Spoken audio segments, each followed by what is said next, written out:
Hi and welcome to Bump Love. Today we dive in the DM and we have a message from one of our own, and she says, "Hello Bump Love, my name is Imelda Cheyune. I'm mother to two beautiful girls. One is 2.5 and the other is 6 months old. Now my issue is with my 2.5 years old. She has recently become a crybaby. She cries for no reason. She wants to be carried like a baby. She wants to be fed. Kwegamba. She has now become a real baby. And it's really frustrating me because I also have a baby to take care of. Mothers, how can I really balance these two? Over to you, ladies. So I guess it's typical of babies who have children who have young siblings when themselves are still babies in a sense. So not in a sense, they are. Yeah. So 2.5 really. She's still a baby, craving your attention, craving your affection and your love. And I get the sense that you want to sort of focus on the baby, the one who you think is more vulnerable, and this one should be able to take care of herself. But the truth is she's still a baby and she's still your baby. So I think that you need to be able to give the attention to the one who is vulnerable, most vulnerable, but you need to now carve out time deliberately for your 2.5-year-old and give deliberate hugs or spend time with her, spend time reading to her, do stuff with her so that she doesn't feel left out. I know that children don't cry for no reason per se. We say no reason to mean kajanja and all, but there's always a reason why children are crying. So I guess this is where parenting becomes difficult. You have two kids, there's one who is vulnerable, very vulnerable, and then there's one who you think can sort of find her way because she seems independent. You now need to be a parent to both, which means equal amounts of attention, equal amounts of, interaction, spending time with both children. Find time, be deliberate about doing things with her, whether it's maybe taking her to bed or taking her to her shower or feeding her so that she does not feel left out. For me, it's actually personal because I had Zara when Maki hadn't made 3 yet.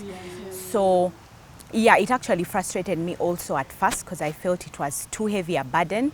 I had all these things to do with the baby, and then, he also needed my attention. Actually, I felt like, he's now the baby. He would always want to cling near me, and it's only natural.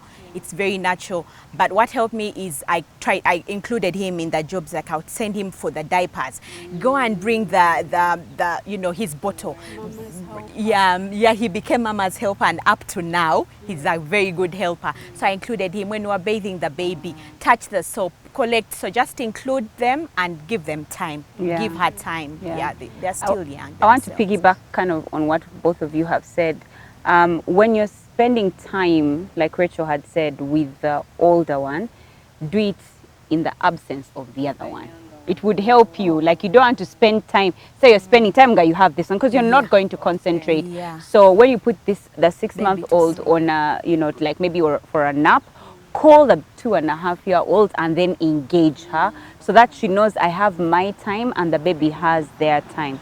I also did struggle with it, but then what was in addition to that, I think he got what people call I think walker or something like that, where they say no, that stomach pain or whatever. Yeah, there's something like that where apparently because you have another child, they get sick and there's no reason, like there's no explanation. Is it a is what is it? Wosi. Yeah, they call it a wosi. Oh, sorry about that. Anyway,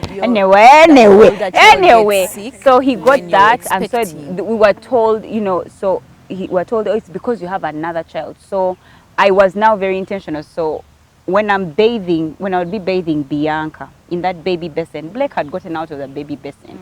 But when I would finish bathing Bianca, I would put her away and then say, Blake, it's time for you to shower. And I would put him back in that same basin and shower him. So he saw that everything that was for the baby was also his. Until such a time when he was like, I'm a big boy. So I won't take part. So when it came to feeding, I was very, very intentional. I would get the same tea for Blake. in a baby bottle. I swear. I kid you not, guys. I would get the tummy tippy for the baby and I give to Blake. I say, here is your tea for that. And he would say, hey, here we are equal. Yeah, it looks we are equal. When I started to introduce solids and everything, plates were exactly the same. So that he would see that there is no difference. There is not that she's taking more time with this one or not. I would even invite him to my breast. I would invite him and then he would come, reach there. What's happening? Like, I said, it's time for boo-boo. Everybody will drink. Until there's a point where it's just like, no, I'm bye, mama. Yeah, because it was just like, yeah, it looks like we are kawa here. I'm good. You stay with that one. So if I was to advise you, Imelda, I'd say that's what you would do. Yeah. And what you said is very correct, because at the end of the day, they kind of wean themselves off. Yeah. But as my mom told me, the 6-month baby doesn't really understand. So if anything, she told me, put Asante aside, concentrate on Amani, because he understands. And this situation she's that talking, makes sense. the situation she's talking about can have lifelong consequences, because then the child immediately assumes that, you know, the younger one is getting more, and the truth is we're kind of you gravitate towards helping the weaker person. But what my mom said is that this one doesn't know. Set him aside, just like when they tell us, make sure that your husband is taken care of, because the baby doesn't understand, but you know, the man would understand. Anyway, what the ladies are trying to say, it's too omwana wa muzaako mangu. That's what it is, and not to make you feel bad about it, but that's just what it is. Kati omwana baby wa muzaako, and there's no wrong or right. It's just that wa muzaako achali baby.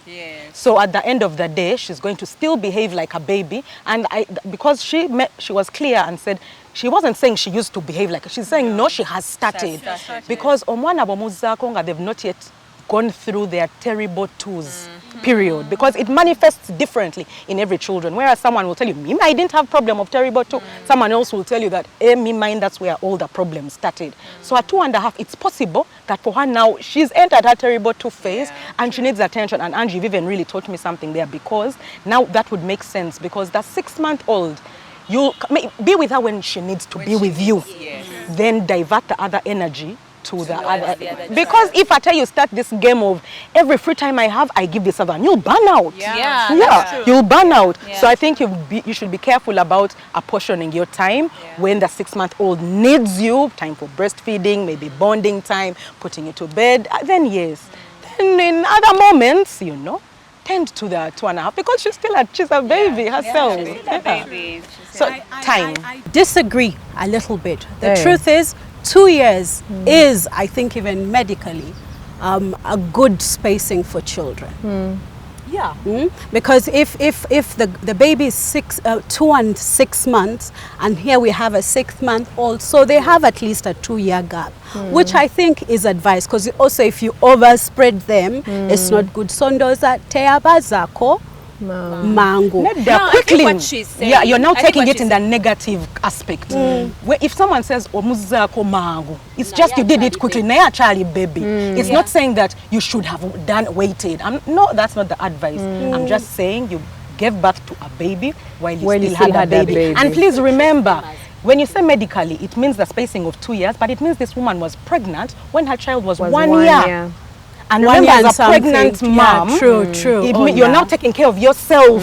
That means yamuvako already. Even so before it's been more than but how did our moms manage? Honestly, they will show you the other side, and because you do.